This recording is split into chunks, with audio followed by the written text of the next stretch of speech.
ഓരോ ദിവസവും വാർത്താ മാധ്യമങ്ങളിലൂടെ സാമൂഹ്യ മാധ്യമങ്ങളിലൂടെ നാം കണ്ടുകൊണ്ടിരിക്കുന്നത് വളരെ അപകടകരമായ അവസ്ഥയിലേക്ക് യുവസമൂഹം ചെന്നുപോയിക്കൊണ്ടിരിക്കുകയാണ്. ഒരു ഭാഗത്ത് യുവാക്കൾ മദ്യത്തിന്റെയും മയക്കുമരുന്നിന്റെയും അടിമത്തം പേറിക്കൊണ്ട് ജീവിക്കുകയാണ്. അസാൻമാർഗിക മാർഗങ്ങളിലൂടെ സമ്പത്തുണ്ടാക്കുവാൻ, എളുപ്പത്തിൽ പണക്കാരനാകാൻ, എന്തു മോശത്തരങ്ങൾ ചെയ്യാനും, മയക്കുമരുന്നിന്റെ ഏജന്റാകാനും, കഞ്ചാവ് കച്ചവടം ചെയ്യാനും യാതൊരുവിധ മടിയുമില്ലാത്ത അവസ്ഥയിലേക്ക് യുവസമൂഹം പോയിക്കൊണ്ടിരിക്കുകയാണ്.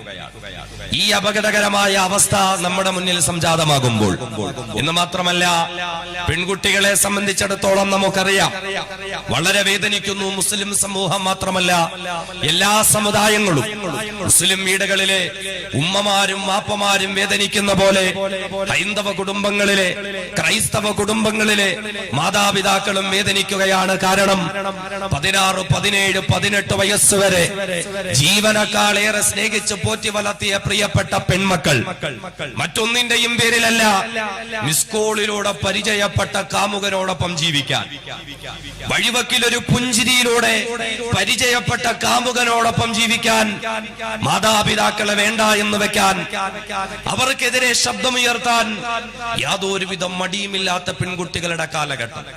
കോടതി വരാന്തകളിലേക്ക് വന്ന് 18 വയസ്സ് പൂർത്തിയായി മണിക്കൂറുകൾ കഴിഞ്ഞവളാണെങ്കിൽ പോലും അവളുടെ ഇഷ്ടത്തിനനുസരിച്ച് പോകുവാൻ അനുവാദം കൊടുത്തുകൊണ്ട് കാമുകനോടൊപ്പം പോകുമ്പോൾ കോടതി വരാന്തകളിൽ പോലീസുകാരുടെ കൈകളിൽ കിടന്നുകൊണ്ട് തന്റെ പ്രിയപ്പെട്ട മകളുടെ പേര് വിളിച്ച് കരയുന്ന ഒരു വാപ്പ, ആ പിതാവിന്റെ മുഖത്തേക്കൊന്നു നോക്കാൻ മടിയില്ലാത്ത, ആ പിതാവിനെ ഒന്ന് തിരിഞ്ഞു നോക്കാൻ പോലും മടിയില്ലാത്ത, എന്റെ പിതാവ് കരയരുതെന്ന് പോലും പറയാൻ കഴിയാത്ത പെൺകുട്ടികളുടെ കാലം.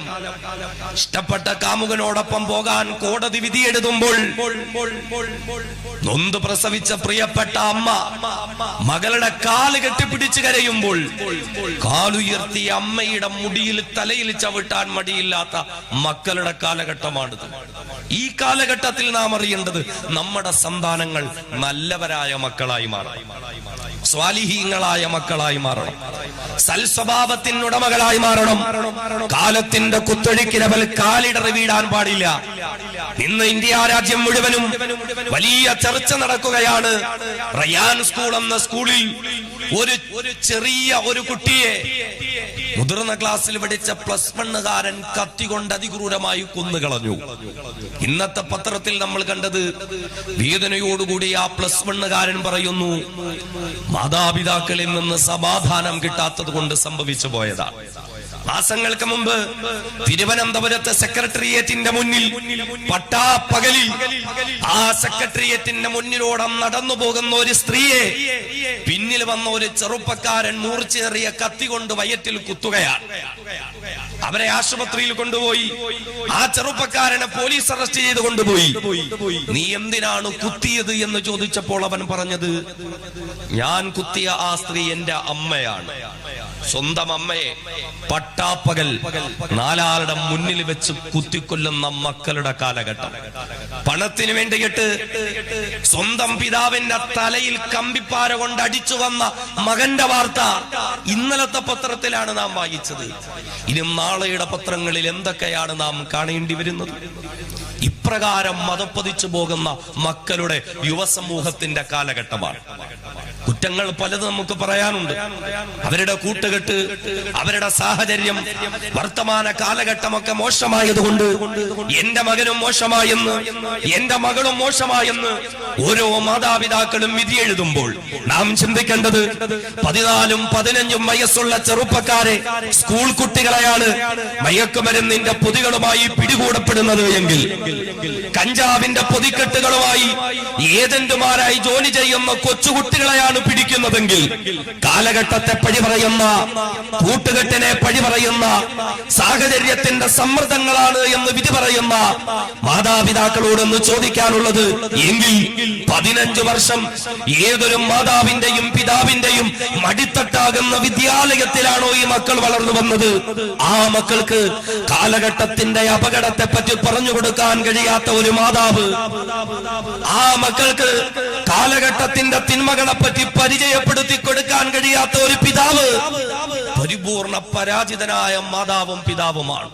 അവിടെയാണ് നാം അറിയേണ്ടത്, എന്റെയും നിങ്ങളുടെയും മക്കൾ വഴിപിഴച്ചു പോകുന്നുണ്ടെങ്കിൽ അവിടെ ഒന്നാമത്തെ കുറ്റക്കാർ നമ്മൾ തന്നെയാണ്. ബഹുമാന്യനായ സയ്യിദുനാ ഉമറുൽ ഫാറൂഖ് റളിയല്ലാഹു അൻഹു, ഉമർ റളിയല്ലാഹു അൻഹുവിന്റെ അടുക്കിലേക്ക് ഒരു ദിവസം ഒരു പിതാവ് തന്റെ മകനുമായിട്ട് വരികയാണ്.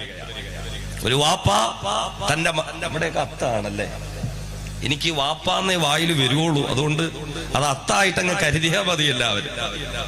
ഒരത്ത തന്റെ മകനുമായിട്ട് വരികയാ ഉമർ റളിയല്ലാഹു അൻഹുവിന്റെ മുന്നിലേക്ക്. എന്നിട്ട് പറഞ്ഞു, ഉമർ തങ്ങളെ, എന്റെ മോൻ, താങ്കൾ ഇവനെ ഒന്ന് ഉപദേശിക്കണം. നമ്മളൊക്കെ പള്ളിയിൽ ഉസ്താദിന്റെ അടുത്തേക്ക് മക്കളെ കൊണ്ടുവരും, അല്ലെങ്കിൽ വെള്ളിയാഴ്ച ജുമായ്ക്ക് കുറച്ച് നേരത്തെ എത്തി ഉസ്താദിനോട് പറയും, ഉസ്താദേ മാതാപിതാക്കളെ അനുസരിക്കുന്ന കാര്യമൊക്കെ ഒന്ന് ജുമായ്ക്ക് പറയണേ. എന്താ കാര്യം? 18 വയസ്സുണ്ട് മോൻ, ഇപ്പൊ അനുസരണയില്ല, മകൾക്ക് അനുസരണയില്ല, യാതൊരുവിധ സ്നേഹവും ബഹുമാനവും ഇല്ല. ഇതുപോലെ ഉമർ റളിയല്ലാഹു അൻഹുവിന്റെ മുന്നിലേക്ക് ഒരു പിതാവ് തന്റെ മകനുമായി വന്നിട്ട് ഒരു പരാതി പറയാ, ഉമർ തങ്ങളെ, എന്റെ മോനെ ഒന്ന് ഉപദേശിക്കണം, എന്റെ മോനെ ഒന്ന് ഉപദേശിക്കണം. അനുസരണയില്ലാത്തവനാണിവൻ, സൽസ്വഭാവമില്ലാത്തവനാണിവൻ, മാതാപിതാക്കളെ കുറ്റപ്പെടുത്തുന്നവനാണിവൻ, സ്വന്തം മാതാപിതാക്കളെ വേദനിപ്പിക്കുന്നവനാണിവൻ. അതുകൊണ്ട് ബഹുമാന്യനായ ഉമർ തങ്ങളെ, എന്റെ മകനെ താങ്കളൊന്ന് ഉപദേശിക്കണം. ഉമർ തങ്ങളെ, നൂറ്റാണ്ടുകൾക്ക് മുമ്പ് സയ്യിദനാ ഉമറുൽ ഫാറൂഖ് റളിയല്ലാഹു അൻഹുവിന്റെ സമക്ഷത്തിൽ പ്രിയപ്പെട്ട പൊന്നുമോനുമായി കടന്നു വന്നിട്ടൊരു പിതാവ് തന്റെ മകനെ പറ്റി നൂറുകണക്കിന് പരാതികളെ വിളിച്ചു പറയുകയാ. തന്റെ പിതാവ് തന്നെ പറ്റി പരാതികൾ പറയുമ്പോഴും യാതൊരുവിധ വൈമനസ്യവും കൂടാതെ, യാതൊരുവിധ മറുപടിയും പറയാതെ ഉമർ റളിയല്ലാഹു അൻഹുവിന്റെ മുന്നിൽ കൈകൾ കെട്ടിയിട്ട് കണ്ണുകൾ ഇറുക്കിയടച്ച് തലകുനിച്ചുകൊണ്ട് പ്രിയപ്പെട്ട ബാലനതാ ഉമർ റളിയല്ലാഹു അൻഹുവിന്റെ സമക്ഷത്തിൽ നിശബ്ദനായി നിൽക്കുമ്പോൾ ആ പിതാവ് തന്റെ മകനെ പറ്റിയിട്ടുള്ള കുറ്റങ്ങളും കുറവുകളും എല്ലാം പറഞ്ഞു കഴിഞ്ഞു.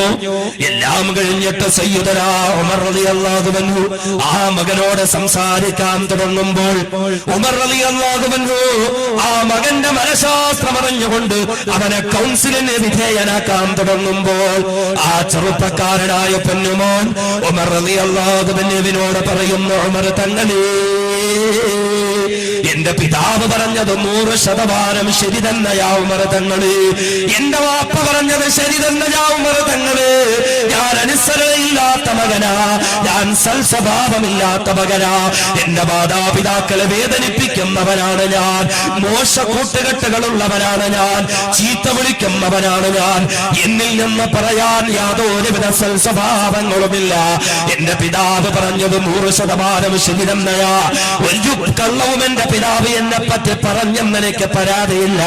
എന്നാലും ബഹുമാന്യനായ ഉമർ തങ്ങളെ, ഒരു മകനെന്ന നിലയിൽ എന്നെ പറ്റിയിട്ട് എന്റെ പ്രിയപ്പെട്ട പിതാവ് പരാതി പറഞ്ഞെങ്കിൽ, ഞാൻ ദുസ്വഭാവക്കാരനാണെന്ന് പരാതി പറഞ്ഞെങ്കിൽ, ഞാൻ മോശക്കാരനാണെന്ന് പരാതി പറഞ്ഞെങ്കിൽ, ബഹുമാന്യനായ ഉമർ തങ്ങളെ, ഞാനൊന്ന് ചോദിച്ചു കൊള്ളട്ടെ ഉമർ തങ്ങളെ, എന്നെ പറ്റി പരാതി പറഞ്ഞ എന്റെ പ്രിയപ്പെട്ട വാപ്പ, എന്നെ പറ്റിയിട്ട് ഞാൻ മോശക്കാരനാണെന്ന് പറഞ്ഞ പിതാവുണ്ടല്ലോ, ബഹുമാന്യനായ ഉമർ തങ്ങളെ, ഞാനൊന്ന് ചോദിച്ചു കൊള്ളട്ടെ, ഒരു പിതാവെന്ന നിലയിൽ മകനായ ഞാൻ സൽസ്വഭാവിയായി വളരാൻ, ഞാൻ മോശക്കാരനായി തീരാതിരിക്കാൻ, ഞാനൊരു സ്വാലിഹായി മാറുന്നതിന് വേണ്ടി എന്റെ പ്രിയപ്പെട്ട പിതാവ് എന്നോട് പൂർത്തീകരിക്കേണ്ട കടമകൾ എന്തൊക്കെയാ ഉമർ തങ്ങളെ?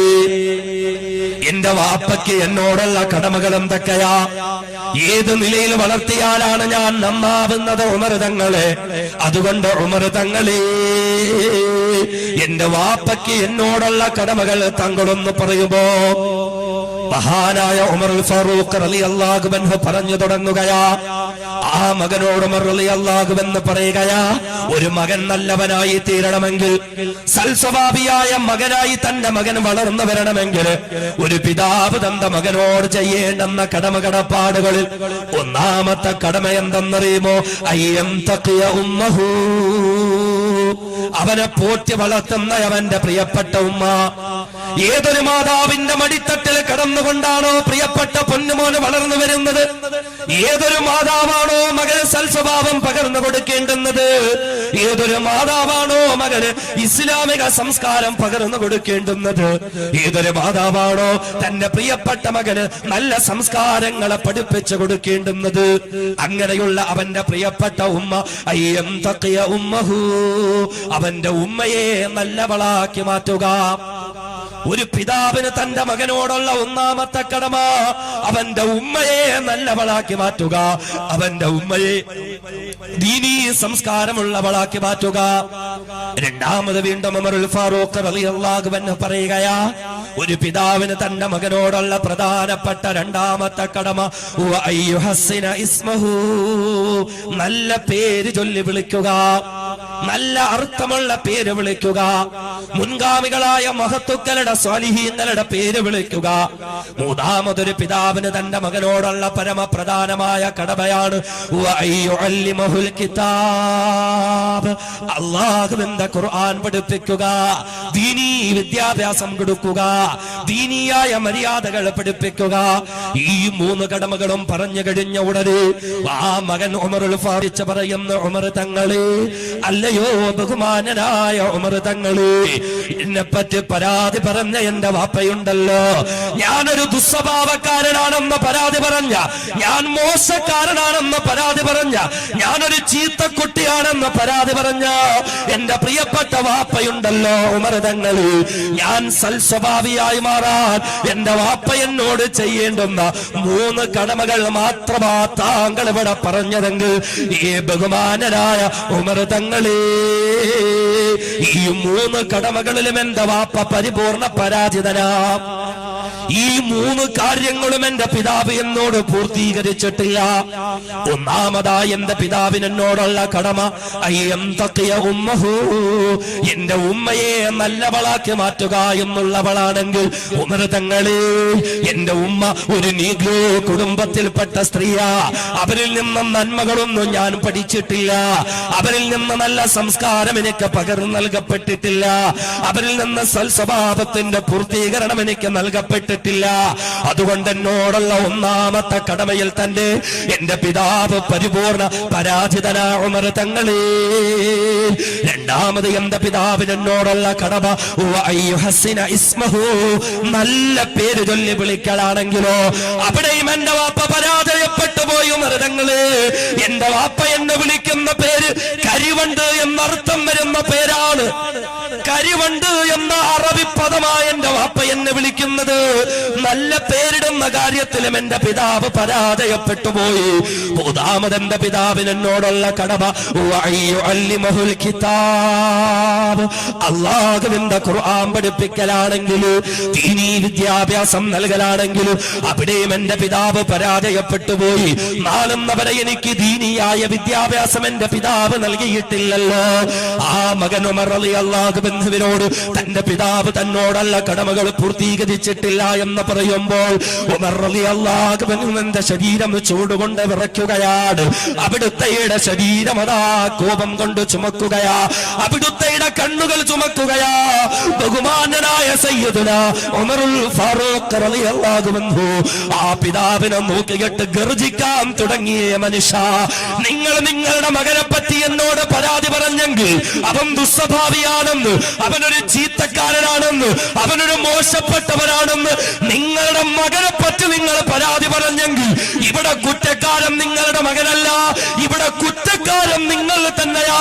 നിങ്ങളുടെ മകന് സൽസ്വഭാവിയാകാനുള്ള സാഹചര്യങ്ങൾ നിങ്ങൾ സൃഷ്ടിച്ചു കൊടുക്കാത്തതിന്റെ പേരിൽ, നിങ്ങളുടെ മകനൊരു സാലിഹായി മാറാനുള്ള സംവിധാനങ്ങൾ ഒരുക്കി കൊടുക്കാത്തതിന്റെ പേരിൽ നിങ്ങളുടെ മകന് മോശപ്പെട്ടു പോയെങ്കിൽ നിങ്ങൾ തന്നെയാണ് കുറ്റക്കാരനെന്ന് ബഹുമാനനായ മഹാനായ സയ്യിദുനാ ഉമറുൽ ഫാറൂഖ് റളിയല്ലാഹു അൻഹു ആ പിതാവിനോട് മറുപടി പറഞ്ഞെങ്കിൽ ഇന്ന് വിനീതന്റെ ശബ്ദം കേൾക്കുന്ന മങ്ങാരത്തെ പ്രിയപ്പെട്ട സഹോദരങ്ങള്, സഹോദരിമാര്, പരിസര പ്രദേശങ്ങളിൽ നിന്ന് പോലും വന്നിരിക്കുന്ന എന്റെ പ്രിയപ്പെട്ട സഹോദരങ്ങളെ ചിന്തിക്കുക.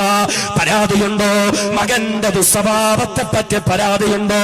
മകളുടെ അനുസരണക്കേടിനെ പറ്റി പരാതിയുണ്ടോ? എങ്കിലൊന്ന് ചിന്തിക്കണേ. ആ മക്കളെ സൽസ്വഭാവികളായി മാറാനുള്ള സംവിധാനങ്ങൾ ഒരുക്കി കൊടുക്കാൻ സാധിച്ചിട്ടുണ്ടോ? അവർ സാലിഹീങ്ങളാകാനുള്ള സാഹചര്യങ്ങൾ സൃഷ്ടിച്ചു കൊടുക്കാൻ എനിക്ക് കഴിഞ്ഞിട്ടുണ്ടോ? അങ്ങനെ കഴിയാത്ത മാതാപിതാക്കൾ തന്നെയാ തങ്ങളുടെ മക്കളെ വഴിപിഴപ്പിച്ച് കളയുന്നതെന്ന് ബഹുമാനനായ സയ്യിദുനാ ഉമറുൽ ഫാറൂഖ് റളിയല്ലാഹു അൻഹു. ഈ ഒരു ഹദീസ് മുന്നിൽ വെച്ച് നമ്മുടെ ചർച്ചകൾ മുന്നോട്ടേക്ക് പോകണം. എന്തുകൊണ്ടാണ് മക്കൾ വഴിപിഴച്ചു പോകുന്നത്? നമുക്കൊക്കെ പരാതിയാണ്, നമുക്ക് പരാതിയാ. മകൻ അനുസരണയില്ല, മകൾക്ക് അനുസരണ, എപ്പോഴും ഫോണിൽ കളിയാണ്, ഒരു ജീവിതത്തിനൊരു ഗൗരവമില്ല. എന്താ ചെയ്യാ? പരാതിയാ. ഉമർ റളിയല്ലാഹു അൻഹുവിന്റെ മുന്നിൽ പരാതിയുമായി വന്ന പിതാവ് എല്ലാം സമ്മതിച്ചു കൊടുത്തു. മകൻ കൗൺസിലിംഗിന് വിധേയനാക്കി ഉമർ റളിയല്ലാഹു അൻഹു ആ മകൻ മനസ്സ് തുറന്ന് സംസാരിച്ചു. ഉമർ തങ്ങളെ, എന്റെ വാപ്പ എന്നെ പറ്റി ഇത്രയൊക്കെ പരാതി പറഞ്ഞല്ലോ, എന്റെ അത്ത ഇത്രയും പരാതി പറഞ്ഞു, ഒക്കെ ഞാൻ സമ്മതിച്ചു. പക്ഷേ ഒരു മകനെന്ന നിലയിൽ ഞാൻ നന്നാകണമെങ്കിൽ എന്റെ വാപ്പാക്ക്, എന്റെ പിതാവിന് എന്നോടുള്ള കടമകൾ എന്തൊക്കെയാ? നമ്മൾ അങ്ങനെ ഒന്ന് ചിന്തിച്ചിട്ടുണ്ടോ? നമ്മുടെ മക്കൾക്ക് വസ്ത്രം കൊടുക്കുന്നുണ്ട്, ഭക്ഷണം കൊടുക്കുന്നുണ്ട്, സൗകര്യങ്ങൾ കൊടുക്കുന്നുണ്ട്, മുറിയിൽ AC ഫിറ്റ് ചെയ്ത് കൊടുക്കുന്നുണ്ട്, മൊബൈൽ കൊടുക്കുന്നുണ്ട്, ലാപ്ടോപ്പ് കൊടുക്കുന്നുണ്ട്, അതിലുമൊക്കെ വലുത് സർവ്വസ്വാതന്ത്ര്യം കൊടുക്കുന്നുണ്ട്. എന്നാൽ ആ മക്കൾ സൽസ്വഭാവികളായി തീർക്കേണ്ടുന്ന ബാധ്യത മാതാപിതാക്കളുടെ ഭാഗത്ത് നിന്നാണെന്ന ചിന്തയോടുകൂടി അവരോടുള്ള കടമകളെ പൂർത്തീകരിക്കാൻ നമുക്ക് സാധ്യമായിട്ടുണ്ടോ? ഒന്നാമത്തെ കടമ എന്താ? എന്തൊക്കെയ ഉമ്മഹു, വീട്ടിൽ ഉമ്മ നന്നായാലേ മക്കള് നന്നാവുള്ളൂ. ഉമ്മ നന്നാകുമ്പോഴാ മക്കളെ നന്നാകുന്നത്. സ്കാരമുള്ള ഉമ്മയാണെങ്കിൽ, ഖുർആൻ ഓതുന്നവളാണ് മാതാവെങ്കിൽ, ദീനിയായ ചിട്ടവട്ടങ്ങൾ ഉൾക്കൊണ്ട് ജീവിക്കുന്നവളാണ് ഒരു മാതാവെങ്കിൽ, സൽസ്വഭാവമുള്ളവളാണ് ഒരു വീട്ടിലെ മാതാവെങ്കിൽ, മക്കളും അങ്ങനെയാകും. അതല്ല, സന്ധ്യാസമയത്ത് നിസ്കാരവും ഇല്ല, ഖുർആനും ഇല്ല, ഇബാദത്തും ഇല്ല, ചന്ദനമഴയുടെ മുമ്പിലാണ് ഉമ്മ ഇരിക്കുന്നെങ്കിൽ മക്കളും ആ കൂട്ടത്തിലായിരിക്കും ഉണ്ടായിരിക്കുന്നത്. ഉമ്മ റിയാലിറ്റി ഷോയുടെ മുന്നിലാ. ഉമ്മ എങ്ങനെ എപ്പോഴും മൊബൈലിൽ ഇങ്ങനെ കുത്തി ഇരിക്കുക, സമയമില്ല എങ്കിൽ മക്കളും ആ കോലത്തിലാകും. വീട്ടിലെ മക്കള് നന്നാകണമെങ്കിൽ ആദ്യം ഉമ്മ നന്നാകണം. നമ്മുടെ മക്കളെ നല്ലവരായി വളർത്തിക്കൊണ്ടവരാൻ നമുക്ക് കഴിയണം. നമ്മുടെ മക്കളെന്ന് പറഞ്ഞാൽ എന്താ? പടച്ചതമ്പുരാൻ നമുക്ക് കനിഞ്ഞെറിയ സമ്മാനങ്ങളാണ് നമ്മുടെ സന്താനങ്ങൾ. ഇന്ന ഔലാദക്കും ഹിബത്തുല്ലാ. സന്താനങ്ങൾ എന്നാൽ അള്ളാഹുവിന്റെ സമ്മാനങ്ങളാണ്. ആ മഹത്വത്തോടു കൂടി കാണണം. ഇന്നത്തെ ദിവസം നവംബർ 14 ശിശുദിനമാണ്. ശിശുക്കളെ ഒരുപാട് സ്നേഹിച്ചിരുന്ന ജവഹർലാൽ നെഹ്റു അദ്ദേഹത്തിന്റെ സ്മരണകളൊക്കെ ഉയർത്തിക്കൊണ്ട് ശിശുദിനമായി ആചരിക്കുന്ന ഒരു ദിവസമാണ്. എന്നാൽ നമ്മൾ അറിയണം, 14 മുമ്പ് 6-ാം നൂറ്റാണ്ടിലെ അറബികളില്ലയോ? മനുഷ്യത്വം എന്ന തൊട്ടറിഞ്ഞിട്ടില്ലാത്ത 6-ാം നൂറ്റാണ്ടിലെ അറബികളില്ലയോ? വഇദാ ബുശ്ശിറ അഹദുഹും ബിൽ ഉൻസാ مسودا وهو كظيم يتوارى من القوم من سوء ما بشر به أيمسكه على هون أم يدسه في التراب. വീടിന്റെ അകത്തളങ്ങളിൽ പ്രിയപ്പെട്ട ഭാര്യ പ്രസവിച്ചത് പെൺകുഞ്ഞാണെന്നറിഞ്ഞാൽ വീട്ടിന്റെ മുൻഭാഗത്തുള്ളതായ തൊഴുത്തിൽ കഴുത പ്രസവിച്ച സന്തോഷം പോലുമില്ലാതെ തന്റെ ഭാര്യ പ്രസവിച്ച പെൺകുഞ്ഞിന് കഴുത്ത് ഞെരിച്ചു കൊന്നിരുന്ന 6-ാം നൂറ്റാണ്ടിലെ അറബികളില്ലയോ? ആ പിഞ്ചുകുഞ്ഞിനെ, മുലപ്പാലിന്റെ മറുമണം മാറാത്ത പിഞ്ചുകുഞ്ഞിന് മാതാവിന്റെ മാറിടത്തിൽ നിന്ന് മാറ്റിയെടുത്തു കൊണ്ടുപോകുന്ന മൃഗതുല്യരായിരുന്ന മനുഷ്യരില്ലയോ? മക്കയിലെ മരിമണ്ണ് മാറ്റിയിട്ട് കുഴിമാന്തിയിട്ട് ആ മക്കളെ അതിലേക്കും മൂടിയിട്ട് കൊന്നുകളഞ്ഞ 6-ാം നൂറ്റാണ്ടിലെ അറബികളുടെ മുന്നിലേക്ക് കുഴിച്ചു മൂടപ്പെട്ട മക്കളോട് നാളെ വിചാരണ ദിവസം പടച്ചവൻ ചോദിക്കുന്നതാ, എന്ന് പറഞ്ഞു കുഴിച്ചു മൂടപ്പെടുന്ന ശിശുക്കൾക്ക് വേണ്ടി ലോക ചരിത്രത്തിൽ ആദ്യമായി ശബ്ദമുയർത്തിയ അല്ലാഹുവിന്റെ പ്രിയപ്പെട്ട റസൂൽ മുത്തളി മുഹമ്മദ് മുസ്തഫ സ്വല്ലല്ലാഹു അലൈഹി വസല്ലമ തങ്ങളാ പഠിപ്പിക്കുന്നത് ഇന്ന ഔലാദകും ഹിബത്തുല്ലാഹ്, ഈ മാതാപിതാക്കളെ പടച്ച തമ്പുരാൻ നിങ്ങൾക്ക് തന്ന സമ്മാനങ്ങളാ നിങ്ങളുടെ സന്താനങ്ങൾ എന്ന് പറയുന്നത്. അല്ലാഹു തന്ന സമ്മാനങ്ങളാ സന്താനങ്ങൾ എന്ന് പറഞ്ഞ ആ നിലയിൽ കൈകാര്യം ചെയ്യണം, ആ നിലയിൽ കൈകാര്യം ചെയ്യണം. യാ അയ്യുഹല്ലദീന ആമനു, വിശ്വാസികളെ, ലാ തുൽഹികും അംവാലുകും വലാ ഔലാദുകും അൻ ദിക്രില്ലാഹ്. സമ്പത്തിന്റെയും സന്താനങ്ങളുടെയും പേരിൽ അള്ളാനെ അങ്ങ് മറന്നുകളയല്ലേ. ഇതൊക്കെ പടച്ചവൻ നിങ്ങൾക്ക് തരുന്നതാ, പടച്ചവൻ നിങ്ങൾക്ക് തരുന്നതാ. നിങ്ങൾ മക്കളെ വിഷയത്തിൽ പടച്ചോനെ മറന്നുപോയാ ഖേദിക്കേണ്ടി വരും, നിങ്ങൾ ബുദ്ധിമുട്ടേണ്ടി വരും, നിങ്ങൾ കഷ്ടപ്പെടേണ്ടി വരും നിങ്ങൾ. അതുകൊണ്ട് അള്ളാഹുവിനെ നിങ്ങൾ മറന്നു കളയരുത്. സന്താനങ്ങളെ വളർത്തുമ്പോ നമ്മുടെ സന്താനങ്ങൾ സ്വാലിഹീങ്ങളാകണം. എങ്ങനാ സ്വാലിഹീങ്ങളാകുന്നത്? എങ്ങനാ സ്വാലിഹീങ്ങളാകുന്നത്? എത്ര വയസ്സാകുമ്പോഴാ മക്കളെ സ്വാലിഹീങ്ങളാക്കാൻ പരിശ്രമിക്കേണ്ടത്? ചില ബാപ്പമാരിങ്ങനെ മക്കളോട് പറയാറുണ്ട്, 10ാം ക്ലാസ് കഴിഞ്ഞു ഇനി മുതൽ നിസ്കരിക്കണം പറയാറുണ്ട്. 10ാം ക്ലാസ് കഴിഞ്ഞു ഒരു 10-40 ദിവസം ജമാഅത്തിലൊക്കെ പോയി, അല്ലെങ്കിൽ ഒരു വെക്കേഷൻ, അതൊക്കെ ഇപ്പൊ ഒരു സ്റ്റൈലാണ്, ഒരു സ്റ്റൈലിന്റെ ഭാഗമായി. വെക്കേഷൻ ആവുമ്പോ 40 ദിവസം തർബിയത്ത് കോഴ്സിന് വിടുക, വെക്കേഷൻ കോഴ്സിന് വിടുക, അതൊരു സ്റ്റൈലാ. 40 ദിവസം ഖുർആനും ഹദീസും വാഖിയയും യാസീനും സുന്നത്തായ ദുആയുമായി കഴിഞ്ഞ മക്കൾ 41ാമത്തെ ദിവസം വീട്ടിലോട്ട് വരട്ടെ. 40 ദിവസം മഗ്രിബ് കഴിഞ്ഞ് ഖുർആൻ ഓതിയ മക്കൾ 41ാമത്തെ ദിവസം വീട്ടിൽ വരുമ്പോ ഉമ്മ തുറന്നു വെച്ചു കൊടുക്കും പരസ്പരം. ഈ 40 ദിവസം ഇബാദത്തും ഈമാനും അവിടെ തീർന്നു. അതൊക്കെ ഒരു സ്റ്റൈലായി മാറി. അതൊക്കെ എന്തോ ഒരു ഷോയാണ്, ഒരു മുസ്ലിം ഐഡന്റിറ്റി കാത്തു സൂക്ഷിച്ചു വെക്കാൻ വേണ്ടിയിട്ട്, ഇസ്ലാമിന്റെ ലേബൽ ഒട്ടിച്ച് കിട്ടാൻ വേണ്ടിയിട്ടുള്ള ഇങ്ങനെ ചില കാര്യങ്ങൾ. അതിലുമൊക്കെ അപ്പുറം നമ്മുടെ മക്കൾ എങ്ങനെ സ്വാലിഹീങ്ങളാകും, നമ്മുടെ മക്കൾ എങ്ങനെ സ്വാലിഹത്തുകളാകും. മാതാപിതാക്കൾ വ്യക്തമായ ഒരു മാസ്റ്റർ പ്ലാനോട് കൂടിയായിരിക്കണം മുന്നോട്ട് പോകേണ്ടുന്നത്. വിശുദ്ധമായ ദീനുൽ ഇസ്ലാം പഠിപ്പിച്ചത് എങ്ങനെ? മക്കളെ നന്നാകണമെങ്കിൽ, മക്കൾ സൽസ്വഭാവികളാകണമെങ്കിൽ, സ്വാലിഹീങ്ങളും സ്വാലിഹത്തുകളുമാകണമെങ്കിൽ മാതാപിതാക്കൾ ശ്രദ്ധിക്കേണ്ടത് എവിടെ? 10ാം ക്ലാസ് കഴിഞ്ഞിട്ടല്ല, ഹൈസ്കൂളിലേക്ക് കടന്നിട്ടല്ല, സ്കൂൾ വെക്കേഷനുകളിൽ മാത്രം എന്തെങ്കിലും കാട്ടിക്കൂട്ടിയിട്ടല്ല. നേരെ മറിച്ച് മക്കൾ ഉണ്ടാകുന്നതിന് മുമ്പ് തന്നെ മക്കൾ സ്വാലിഹീങ്ങളാകാനുള്ള പരിശ്രമങ്ങൾ മാതാപിതാക്കൾ നടത്തണം. മക്കൾ ഉണ്ടാകുന്നതിന് മുമ്പ് തന്നെ ശുദ്ധമായ ഖുർആൻ പഠിപ്പിച്ചില്ലേ? അള്ളാഹുവിന്റെ മഹത്തുക്കളായ അംബിയാ മുർസലീങ്ങൾ ദുആ ചെയ്യുകയാ. അള്ളാഹുവിനോട് അള്ളാഹുവിന്റെ പ്രിയപ്പെട്ട പ്രവാചകന്മാരെ പ്രാർത്ഥന നടത്തുകയാ. റബ്ബി ഹബിലി മിനസ് സ്വാലിഹീൻ, അള്ളാഹുവേ സ്വാലിഹീങ്ങളായ മക്കളെ തരണേ അല്ലാ. റബ്ബി ഹബിലി മിൻ ലദുൻക ദുർരിയതൻ ത്വയ്യിബാ ഇന്നക സമീഉദ് ദുആ. നിന്റെ പ്രിയപ്പെട്ട പൊന്നുമോള് കണ്ടവനോടൊപ്പം ഒളിച്ചോടുമ്പോഴല്ല ഉമ്മ നീ കണ്ണീരൊഴുക്കേണ്ടുന്നത്. നിന്റെ മകൻ കഞ്ചാവ് കേസിൽ പിടിക്കപ്പെടുമ്പോഴല്ല പ്രിയപ്പെട്ട പിതാവേ നീ നിന്റെ മകന് വേണ്ടി പ്രാർത്ഥന നടത്തേണ്ടുന്നത്. പിന്നെയോ വിശുദ്ധമായ ഖുർആൻ പഠിപ്പിക്കുകയാ. സന്താനങ്ങൾ ഉണ്ടാകുന്നതിന് വേണ്ടി അവർക്ക് വേണ്ടി മാതാപിതാക്കൾ പ്രാർത്ഥന നടത്തേണ്ടുന്നതുണ്ട്. റബ്ബി ഹബിലി മിൻ ലദുൻക ദുർരിയതൻ ത്വയ്യിബാ ഇന്നക സമീഉദ് ദുആ. പ്രാർത്ഥനകളെ കേൾക്കുന്ന തമ്പുരാനേ, ഞങ്ങൾക്ക് പരിശുദ്ധരായ സന്താനങ്ങളെ കനിഞ്ഞരുളണേ നാഥ. മക്കൾക്ക് വേണ്ടി മാതാപിതാക്കളെ നടത്തേണ്ടെന്ന പ്രാർത്ഥനയല്ലേ. എത്ര മാതാപിതാക്കളാ മക്കൾക്ക് വേണ്ടി ഇങ്ങനെ ദുആ ചെയ്യുന്നത്? അവരുടെ വിദ്യാഭ്യാസ പുരോഗതിക്ക് വേണ്ടി ദുആ ചെയ്യാറില്ലേ? അവരുടെ സാമ്പത്തികമായ നേട്ടങ്ങൾക്ക് വേണ്ടി ദുആ ചെയ്യാറില്ലേ? ഗൾഫിലേക്ക് പോയ മകന് നല്ല ജോലി കിട്ടാൻ ദുആ ചെയ്യാറുണ്ട്. 18 വയസ്സുള്ള പൊന്നുമോൾക്ക് പണക്കാരനായ ഭർത്താവിനെ കിട്ടാൻ ദുആ ചെയ്യാറുണ്ട്. എല്ലാ കാര്യങ്ങളും കാര്യങ്ങൾക്കും എല്ലാ കാര്യങ്ങൾക്കും ദുആ ചെയ്യാറുണ്ട്. രോഗിയായി കിടക്കുന്ന മകന് വേണ്ടി, മകൾക്ക് വേണ്ടി ദുആ ചെയ്യാറുണ്ട്. എല്ലാവിധ ദുനിയവിയായ ഐശ്വര്യങ്ങൾക്ക് വേണ്ടിയിട്ടും അവർക്ക് ദുആ ചെയ്യാറുണ്ട്. എന്നാൽ എന്റെ ശബ്ദം ശ്രവിക്കുന്ന മാതാക്കള്, പിതാക്കളൊന്ന് ചിന്തിച്ചു നോക്കണേ.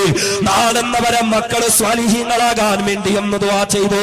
ഇത്ര കാലമായി ഒരു 2 റക്അത്ത് പടച്ച തമ്പുരാന്റെ മുന്നിൽ നിസ്കരിച്ചിട്ട് നിസ്കാരപ്പായിരുന്നു കൊണ്ട്, അല്ലെങ്കിൽ പള്ളിയിൽ ഉസ്താദിന്റെ പിന്നാലെ നിസ്കരിച്ചിട്ട് ആ നിസ്കാരം കഴിഞ്ഞിട്ട് 2 കൈകളും പടച്ചവന്റെ ദർബാറിലേക്കൊന്ന് നീട്ടിയിട്ട്, അല്ലാഹുവേ എനിക്ക് നൽകുന്ന സന്താനങ്ങളെ സ്വാലിഹീങ്ങളാക്കണേ അല്ലാഹ്.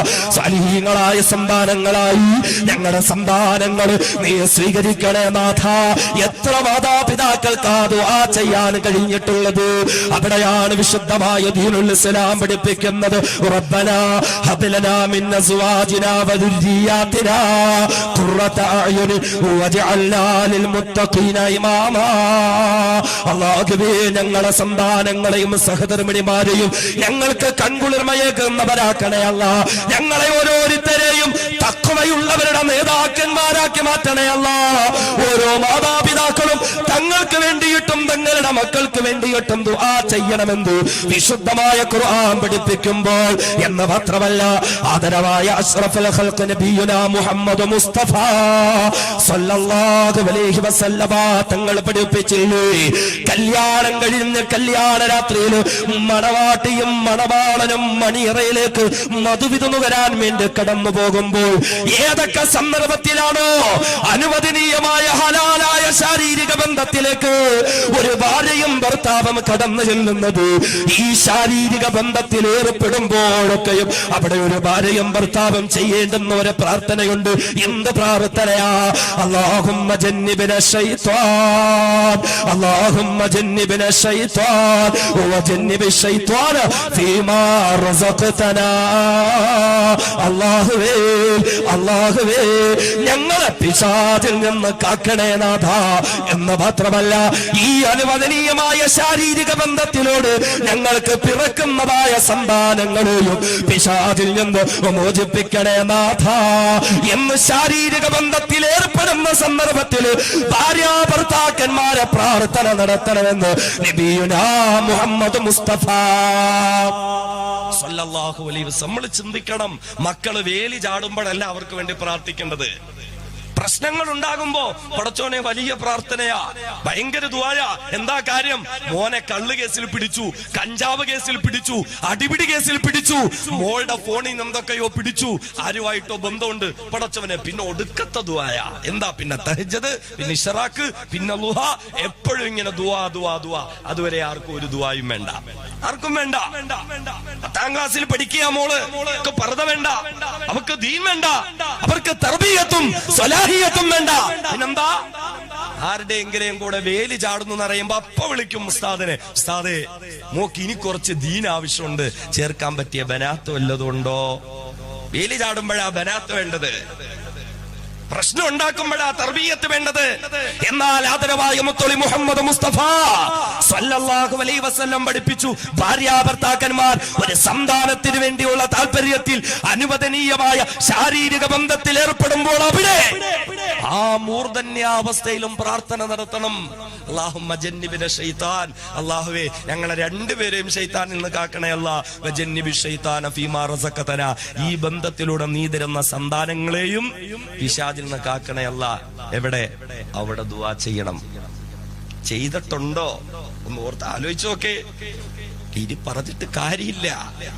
ഇനി തൽക്കാലം വേണേ പിടിച്ചിരുത്തി ഒരഅഊദു ബില്ലാഹി ശൈത്താനിർ റജീം ഓതി തലക്കൊക്കെ ഊതി വിട്ടു നോക്ക്, ചിലപ്പോ നന്നായേക്കും. നമുക്കിതൊക്കെ അറിയോ? ഇത് ചെറുപ്പക്കാരോടൊക്കെ എനിക്ക് പറയാനുള്ള, മക്കളെ ഈ ദുആയൊക്കെ പഠിക്കണം, ഇപ്പോഴേ പഠിച്ചു വെക്കണം. ചിലർക്ക് ഇങ്ങനെ കല്യാണം കഴിക്കുന്ന സമയത്ത് ഇങ്ങനെ ദുആ പഠിക്കണം. നിക്കാഹിന് വേണ്ടി ഇങ്ങനെ പള്ളിയിൽ വന്നിങ്ങനെ ഇരിക്കുമ്പോൾ കോട്ടും സൂട്ടൊക്കെ ഇരിക്കുമ്പോ സാറിന്റെ കാലിൽ ഇങ്ങനെ നീണ്ടു മറ്റേ ഒരു എന്തോ ആ സമയത്തൊക്കെ എന്തോ ഒരു സംഭവം, ഒരു ദുആ ഉണ്ടല്ലോ, ഒന്ന് എഴുതിത്തരാം. എവിടെ? അവിടെ നിക്കാഹിന് വന്നിരിക്കുമ്പോ സാറ് പാവം പോക്കറ്റിൽ നിന്ന് വല്ല നോട്ടീസും കീറി ദുആ ഒക്കെ എഴുതി അവിടെ കൊടുക്കും. സമയമാകുമ്പോ ലൈറ്റൊക്കെ ഇട്ട് ഇങ്ങനെ തുറന്ന് വായിക്കാൻ പറ്റിയ സാധനം. ചിലര് മുറിക്കകത്ത് കയറി കഥകൊക്കെ അടച്ച് വെപ്രാളത്തിൽ ഇങ്ങനെ പെണ്ണുമ്പിള്ള കാണാതെ വിളിക്കും. സാധേ ഇതെങ്ങനെയൊക്കെയാ പരിപാടികള്? എന്തോ ദുആ ഒക്കെ ഉണ്ടല്ലോ, എന്തോ സംഭവം, യാസീനൊക്കെ ഓതി ഊതണോ? ആകെ പ്രശ്നം. ഇത് പഠിക്കേണ്ട സമയത്ത് പഠിക്കണം, ചെയ്യേണ്ട പോലെ ചെയ്യണം, അല്ലാതെ കാത്തിരുന്ന് കിട്ടിയ കനിയല്ലേ എന്ന് പറഞ്ഞ ചാടി വീഴലല്ല. അതാണ് ഇസ്ലാം. ഇസ്ലാം എന്ന് പറഞ്ഞാൽ അതാണ്. ഒരു മനുഷ്യനെ സംബന്ധിച്ചിടത്തോളം, ഒരു വിശ്വാസിയെ സംബന്ധിച്ചിടത്തോളം പള്ളിയുടെ 4 ചുവരുകളുടെ ഉള്ളിൽ മാത്രമല്ല ഇസ്ലാം, മണവാട്ടിയുമായും മണിയറയിൽ കഴിയുന്ന മണവാളനും ആവശ്യമുണ്ട് ഇസ്ലാം. അവിടെയുണ്ട് ഇസ്ലാം, അവിടെയുമുണ്ട് ഇസ്ലാം. നമ്മിൽ എത്ര പേർക്ക് ഈ കാര്യത്തിലൊക്കെ ഒരു ശ്രദ്ധയുണ്ട്? നമ്മുടെ മക്കൾ ഭാവിയിൽ ആരായി തീരണമെന്ന് നമ്മൾ തീരുമാനിക്കണം. ആ നിലയിൽ നമ്മുടെ മക്കളെ വളർത്തണം. അവരിങ്ങനെ കാള പോലെ വളർന്നിട്ടല്ല അവർക്ക് തർബിയത്തും സലാഹിയത്തും കൊടുക്കേണ്ടുന്നത്. എന്താ ഹബീബായ റസൂൽ പഠിപ്പിച്ചത്? ഒരു പിഞ്ചു കുഞ്ഞ് പിറന്നു കഴിഞ്ഞാൽ ചോരയുടെ മണം മാറാത്ത, ചോരയുടെ നിറം മാറാത്ത കുഞ്ഞിനെ ഉത്തരവാദിത്തപ്പെട്ടവരുടെ കയ്യിലേക്ക് കൊടുത്താൽ ആ കുഞ്ഞിന്റെ വലത് കാതിൽ ബാങ്ക് കൊടുക്കണം, ഇടത് കാതിൽ ഇഖാമത്ത് കൊടുക്കണം. കുഞ്ഞിന് ഇതുവല്ലോ മനസ്സിലാവോ എന്നല്ല. അവിടെ നിസ്സാര വിഷയമാണോ അത്? പിറന്നു വീഴാൻ, ഭൂമിയിലേക്ക് കാലുകുത്താൻ വെമ്പൽ കൊണ്ട് നിൽക്കുന്ന പിഞ്ചു കുഞ്ഞ്. മോനെ ഒന്നൊന്ന് വിളിച്ചിട്ടില്ല പ്രിയപ്പെട്ട പിതാവ്, മോളെ ഒന്ന് വിളിച്ചിട്ടില്ല പ്രിയപ്പെട്ട പിതാവ്. അതിനുമൊക്കെ മുന്നിൽ വാത്സല്യത്തോടുകൂടി എന്ന് താരാട്ട് പാടുന്നതിന് മുൻപ് ആ പിഞ്ചു കുഞ്ഞിന്റെ വലത് കാതിൽ പറഞ്ഞു കൊടുക്കണം, മോനെ മോളെ, ഈ ഭൂമിയിലേക്ക് നീ പിറന്നു വീഴുകയാണ്, ഇവിടെ നീ ഇനി വളരാൻ പോവുകയാണ് ഇൻഷാ അല്ലാഹ്. ഒരുപാട് തമ്പുരാക്കന്മാരുണ്ട് ഇവിടെ, ഒരുപാട് ചക്രവർത്തിമാരുണ്ട് ഇവിടെ, ഒരുപാട് സ്വേച്ഛാധിപതികളുണ്ട് ഇവിടെ. ഞാനാണ് വലിയവനെന്ന അഹന്തയോടുകൂടി നടിച്ചുകൊണ്ട് നടക്കുന്നവരുണ്ട് ഇവിടെ. അവരുടെയൊക്കെ മുന്നിൽ നീ ഉയർത്തിപ്പിടിക്കേണ്ട ഒരു ആദർശമുണ്ട്. അതെ, അല്ലാഹു അക്ബർ, അല്ലാഹു അക്ബർ. അല്ലാഹു ആണ് വലിയവൻ, അല്ലാഹു മാത്രമാണ് വലിയവൻ. പിഞ്ചു കുഞ്ഞിന്റെ കാതിൽ ഓതി കൊടുക്കണം മാതാവും പിതാവും. ചുമ്മാ ഒരു ചടങ്ങല്ല ഇതൊക്കെ. ഇതൊരു ചടങ്ങാണോ? ആൾ ദൈവങ്ങളുടെ കാലഘട്ടമാ. രാജ്യത്തിന്റെ നിയമങ്ങളെ പോലും വെല്ലുവിളിച്ചുകൊണ്ട് വിദേശ നിർമ്മിതമായ കോടാനുകോടി വില വരുന്നതായ ആഡംബര കാറുകളിൽ നമ്പർ പ്ലേറ്റ് പോലും ഇല്ലാതെ 10,000-കണക്കിന് ചാകാനും കൊല്ലാനും തയ്യാറായി നിൽക്കുന്നതായ അനുയായികളെയും അനുചരന്മാരെയും ഉപയോഗപ്പെടുത്തിയിട്ട് തേർവാഴ്ച നടത്തുന്ന ആൾ ദൈവങ്ങളുടെ കാലം കണ്ടതിന്റെയൊക്കെ മുന്നിൽ കമന്നു വീഴുന്നതായ ചൂഷണത്തിന്റെ കാലഘട്ടമാ. ഈ കാലഘട്ടത്തിൽ നീ ഭൂമിയിൽ ഉയർത്തിപ്പിടിക്കേണ്ട ആദർശമുണ്ട്. എന്താദർശം? അഷ്ഹദു അല്ലാ ഇലാഹ ഇല്ലല്ലാഹ് എന്ന ആദർശം മക്കൾക്ക് പറഞ്ഞു കൊടുക്കുക. കേവല ചടങ്ങല്ലല്ലോ, ചടങ്ങല്ലല്ലോ. നേതാക്കന്മാരും നായകന്മാരും എന്ന് പറയപ്പെടുന്നവർ പലരുമുണ്ട് ഇവിടെ. എന്നാൽ നീ നിന്റെ ജീവിതത്തിൽ ഉയർത്തിപ്പിടിക്കേണ്ട ആദർശം അഷ്ഹദു അന്ന മുഹമ്മദർ റസൂലുള്ളാഹ്. ഇതാണ് നാം മനസ്സിലാക്കേണ്ടത്. ഇസ്ലാം എന്ന് പറഞ്ഞാൽ ചെറുപ്രായത്തിലെ മക്കൾക്ക് ദീൻ പഠിപ്പിച്ചു കൊടുക്കണം. ചെറുപ്രായത്തിലെ നമ്മുടെ തർബീയത്തിന്റെ സലാഹിയത്തിന്റെ ചട്ടക്കൂട്ടിനുള്ളിൽ ഈ മക്കളെ കൊണ്ടുവരാനും ആ നിലയിലും വളർത്താനും കഴിയണം. അതുകൊണ്ട് പേര് വിളിക്കുന്നത് പോലും വളരെ മഹത്വമുള്ള കാര്യമാ. അയ്യുഹസ്സിന ഇസ്മഹു, നല്ല പേര് വിളിക്കണം, നല്ല പേര് വിളിക്കണം. വായി തോന്നുന്ന പേര് വിളിക്കലല്ല. പുതിയ പുതിയ മോഡേൺ പേരുകളാ. നേരത്തെയൊക്കെ ഉമ്മമാര് ഗർഭിണികളായിരിക്കുമ്പോ ഇങ്ങനെ 11,111 മുസ്ലിം പേരുകൾ ഈ പുസ്തകമൊക്കെ വാങ്ങി അതിലിങ്ങനെ പേരുകളൊക്കെ നോക്കി ഒരു 50 സെലക്ട് ചെയ്ത് പിന്നെ 25, പിന്നെ 20, 10, 5, 3, 2, 1 അതിൽ നിന്നൊക്കെ ഇങ്ങനെ ഒരു പേര് ഇങ്ങനെ സെലക്ട് ചെയ്യുക. എത്ര പേര് നോക്കി, നല്ല അർത്ഥമുള്ള പേരൊക്കെ നോക്കി. ഇന്നത്തെ ഉമ്മമാര്, ചെറുപ്പക്കാരികള് ഗർഭിണിയാകുമ്പോഴേ നെറ്റിന്ന് ഇങ്ങനെ ഡൗൺലോഡ് ചെയ്യാൻ തുടങ്ങും പേരുകള്. നെറ്റിന്ന് ഡൗൺലോഡ് ചെയ്യാ 11,11,111 പേരുകൾ എല്ലാം ഡൗൺലോഡ് ചെയ്യും. എല്ലാം മെനക്കെട്ടിരുന്ന് നോക്കി നോക്കി നോക്കി നോക്കി നോക്കി നോക്കി എടുക്കും. എന്തിനാ? ഇതിലൊന്നും ഇല്ലാത്തൊരു പേര് വേണം എന്റെ കുഞ്ഞിനിടാൻ, ലോകത്താരും കേട്ടിട്ടില്ലാത്ത പേര്. അപ്പൊ അങ്ങനെ എല്ലാവരുടെയും താല്പര്യം ലോകത്താരും കേട്ടിട്ടില്ലാത്ത പേരിടണം കുഞ്ഞിന്. ഈ താല്പര്യത്തിൽ ഇങ്ങനെ അമ്മയുടെയും വാപ്പായുടെയും പേര് കട്ട് ചെയ്തിട്ട് പേസ്റ്റ് ചെയ്യുക. വായി തോന്നുന്ന പേരുകളൊക്കെ ഇങ്ങനെ വിളിക്കുക. വായി തോന്നുന്ന പേരുകളൊക്കെ. പാലക്കാട് നിന്ന് ഒരാൾ വിളിക്കുന്നു, ഉസ്താദേ മകൾക്ക് 18 വയസ്സായി, ഇപ്പൊ എനിക്ക് പേരിന്റെ കാര്യത്തിൽ ഒരു സംശയം. ഞാൻ ചോദിച്ചു, എന്താ പേര്? മാഹിയ ഫാത്തിമ എന്നാണ് പേര്. കേട്ടപ്പോ നല്ല രസമുണ്ട്. ഞാൻ ചോദിച്ചത് എവിടുന്ന് കിട്ടി? അത് ഇന്റർനെറ്റിൽ നിന്ന് കിട്ടിയതാ. അതിലെന്താ അർത്ഥം? അത് ഖുർആനിലുള്ള പേരാണ് മാഹിയ. ഞാനിങ്ങനെ ആലോചിച്ചു, ഖുർആനിൽ ഇങ്ങനെയൊക്കെ ഒരു പേരുണ്ടോ? ഉണ്ട് ഉസ്താദേ. അപ്പൊ തെളിവാണ്. വമാ അദ്റാക മാഹിയ, വമാ അദ്റാക മാഹിയ. ആ പേരെടുത്ത് മകൾ കിട്ടു. എന്താ?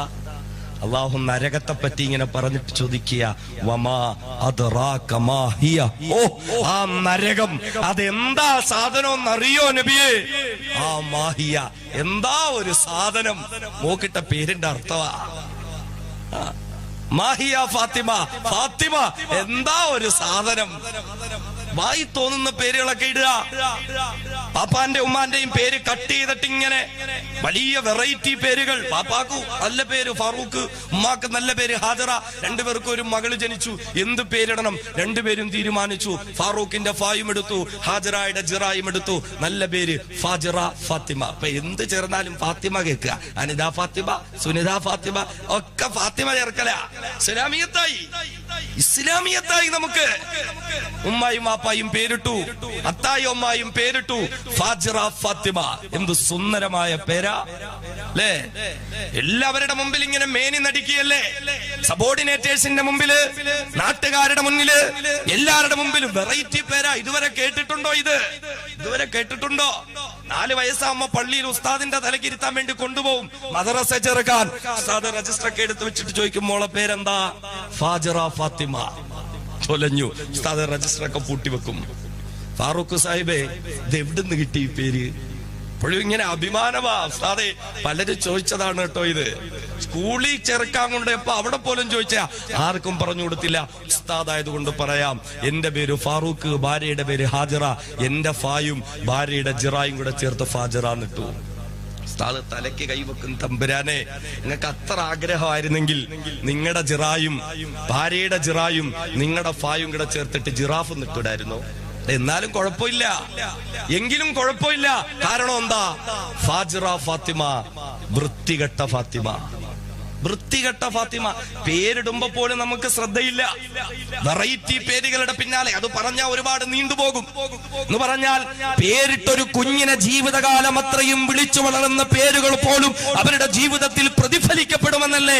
അതുകൊണ്ട് റസൂലുള്ളാഹി പറഞ്ഞു, ചില പേരുകൾ നിങ്ങൾ വിളിക്കരുത്, ആ പേര് അവരുടെ ജീവിതത്തിൽ പ്രതിഫലിക്കപ്പെടും.